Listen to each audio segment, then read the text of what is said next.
नाज़रीन breaking news से अवां खे अपडेट कंदा हलूं त सिंध हाई कोर्ट सर्विस दौरान फौत थियल पुलिस एहलकारनि जे औलाद खे बिना देर नौकरियूं ॾियण जो हुक्म ॾेई छॾियो आहे।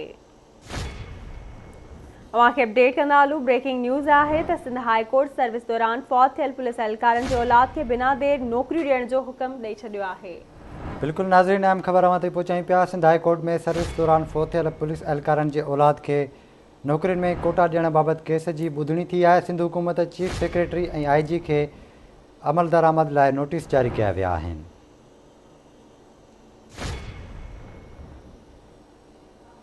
तफ़सील लाइ राब्तो कयो आहे कराची मां मेहताब शरखां। जी मेहताब, छा तफ़सील आहिनि?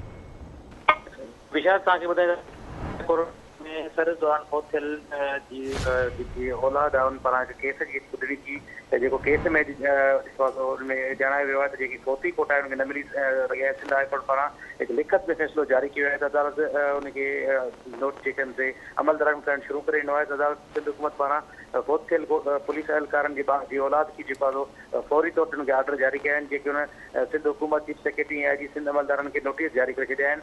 फौती कोटा पुलिस एहलकारनि जी औलाद खे चीफ सेक्रेटरी खे जेके दरख़्वास्तूं जमा कराइनि, अगरि उहो सिंध हुकूमत उनखे नौकरियूं न पई ॾिए त उहो वरी असांजी कोर्ट सां रुजू कनि। जी ठीक है बेहताब, वरी महिरबानी अवां जी अपडेट करण लाइ।